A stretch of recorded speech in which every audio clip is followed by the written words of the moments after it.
The minister, who was accompanied by his assistant minister Margaret Wanjiro, his permanent secretary Tiropsi Gay, and special programs minister Esther Murugi, first commissioned a street lighting project in the town, dubbed to lighten up several slums in the area. He also laid down the foundation of Kamkunji Ultra Modern Traders Market, which will allow 500 traders to operate from. Hii miradi ambayo tunafanya chini ya slum upgrading program ni miradi ambayo serikali yaamua ya kwamba kama njia moja ya kusaidia katika kuondoa mabanda. Speaking at the same venue, the Assistant Minister Margaret Wanjiro assured the over 465 traders who have been moved temporarily from the market that they will get first priority once the project is complete. Hiyo ni kumaanisha mtakuwa mkifanya kazi mkitaka, sio lazima mfunge kazi kwa ajili giza imeingia, mkitaka mnaendelea mpaka usiku. Na tunafurahia hao maneno sana, na tunasema hata mkitaka kuendelea to 24-hour economy mnaweza endelea. Murugi, who hosted the ministers in her Nyeri town constituency, said that the 35 slots which will be left out should be given to vulnerable groups like the disabled and the orphans.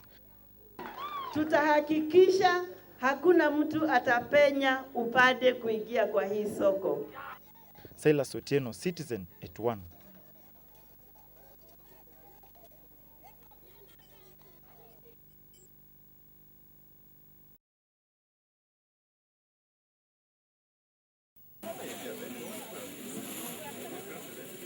With the counterfeit products having been held at the hospital for the last 1 year, the Chief Public Officer in the Ministry of Public Health and Sanitation, Kefa Sitati, said the ministry had intensified the war on counterfeit products and that it was working with the Customs Department to end the practice. We have diseases in this country and we want to minimize. And where we cannot, we want that tobacco trade should be actually done in line with what is stipulated in this act.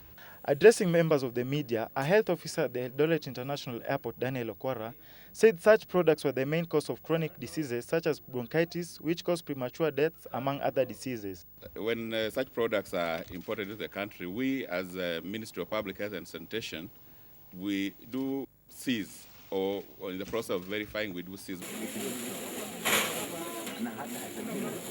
The counterfeit products are estimated to cost between 3 and 3.5 million shillings. Silas Otieno, Citizen at 1.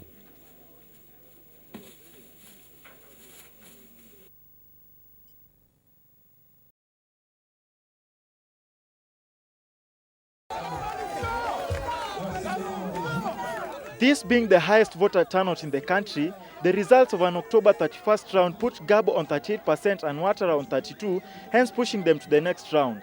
With the runoff slated for November 28th, Bedi specifically called on for his supporters to back Ouattara, honoring an agreement struck between the two before the elections. However, it's not clear if members of Bedi's larger bolts in the center and south of the country will want an Northerner in power. Working in Ouattara's favor, analysts say it's Gabo's perceived failures to bring development in the area. However, Ivorian Popular Front leader Loro Gabo expressed his confidence in winning the runoff at a news conference attended by journalists and a number of his supporters. Si vous aimez Bédier, vous devez voter pour celui qui l'a fait revenir d'exil, plutôt que pour celui qui l'a fait partir en exil.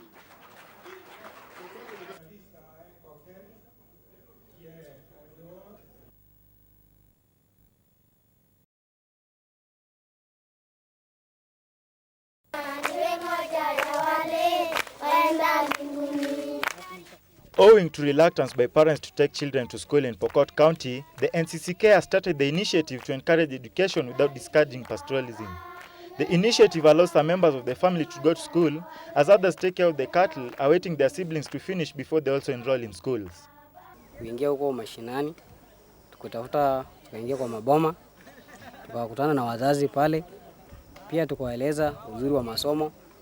Alafu sasa hao tukasikizana nao, kama mzazi yako na watoto wanne, wawili wanaje shule, wawili wanabaki wakichunga ng'ombe.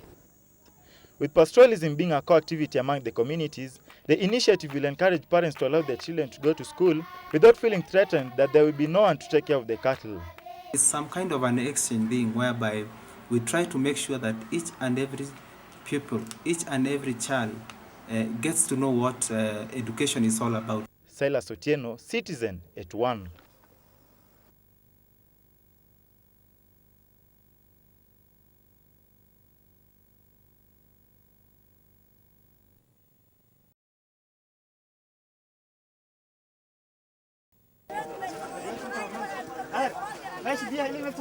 In an effort to settle the landless in the town, the Garissa District Commissioner Samson Macharia assured the residents that the government was aware of the ethnic tension and animosity generated by the recent clashes and warned that it would firmly deal with those who will attempt to frustrate the government's efforts of settling the landless in the area.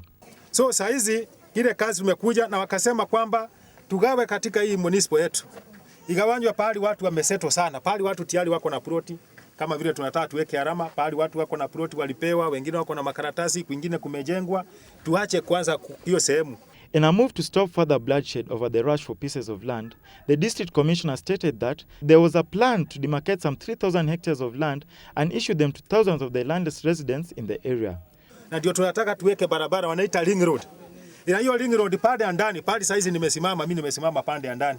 Pale watu wameishi tiali na kuna mijengo mingi. Hiyo inabaki pande ndani, ambapo watu wako na maploti wamejenga wanakaa. The Garissa Mayor Mohamed Gabon called on the youth to stand together in solidarity and to spread the message of peace in the town. Tunataka vijana wadumisha amani vile tulio hapa na vile tumekubaliana. Vijana tushikane mkono na tuseme Kenya yetu tunataka amani hapa Garissa na hakuna kijana atapigana tena katika vita. Si mnaniahidi hivyo? The demarcation exercise is expected to take a period of 10 days under tight security. Silas Otieno, Citizen at 1.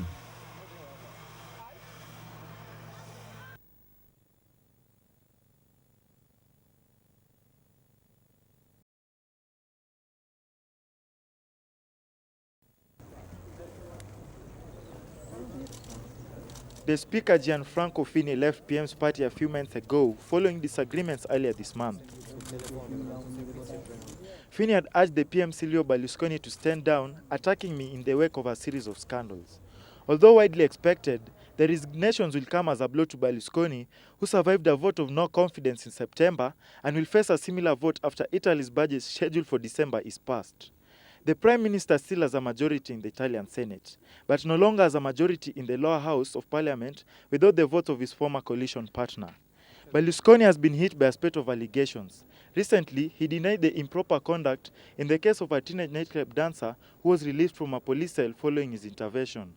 He has refused to resign, arguing that the only alternative is early elections, which he believes he could win.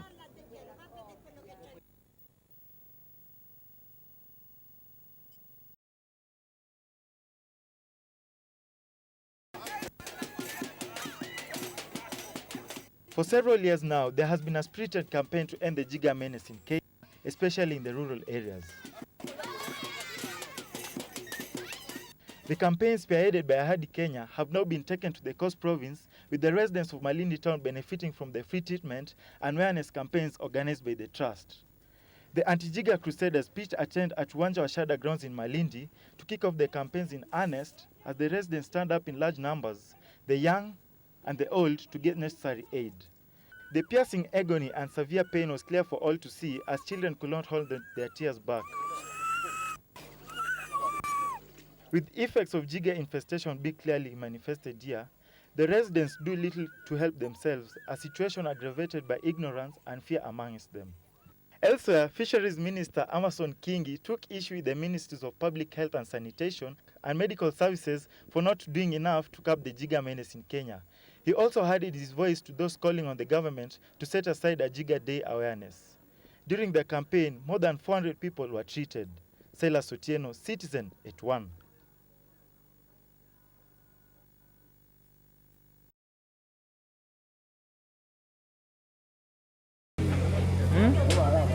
Detectives led by Bungoma District Criminal Investigation Officer Julius Mbati trailed the thugs from Eldoret to Kitale, where they had rented 2 houses at a residential home in Kibomet.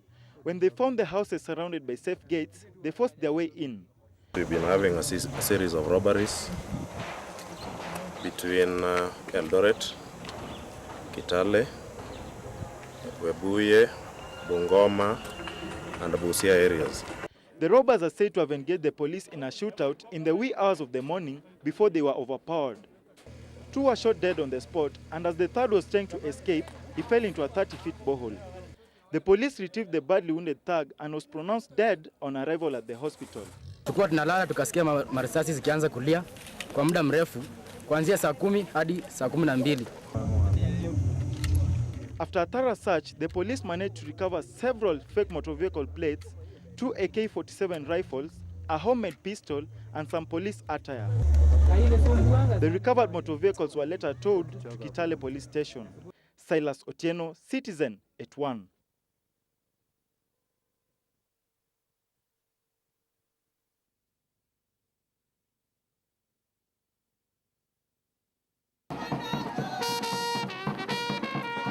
The families of those who died in the Kikambala terror attack, survivors and other victims held a memorial yesterday to commemorate 8 years since the bombing.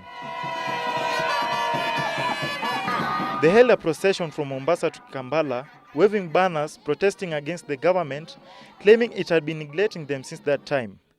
Ukiangalia mama Safari ana watoto 9, hakuna kitu. Ukiangalia Mfida na watoto 5, yeye ndiye ana depend peke yake.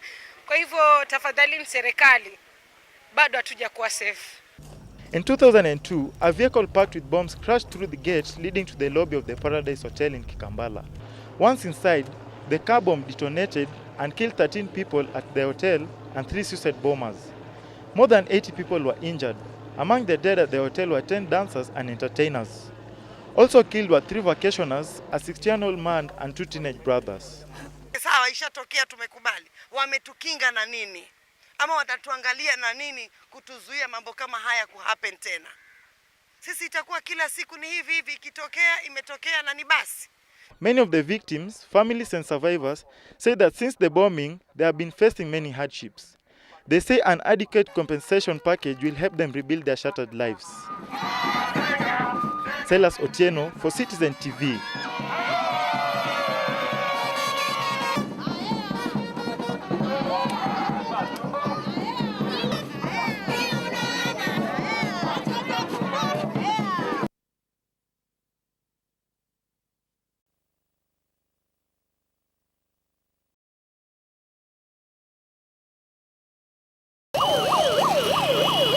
The action by matatu operators to down their tools caused a major transport hitch in Voi town. The incident is said to have occurred as the demonstrators protested against bad roads in the area.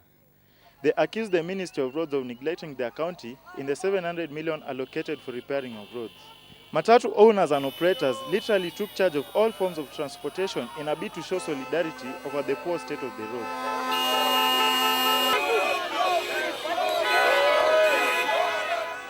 Causing major traffic snarl-up along the busy Voi-Mombasa-Nairobi road. Attempts by police to disperse the crowds were fruitless, forcing them to use tear gas canisters to forcefully end the protests.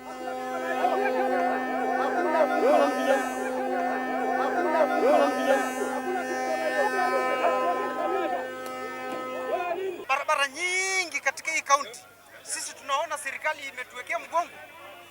La ziada sina, ila tu tunangojea waziri wetu wa barabara akuje personal to address.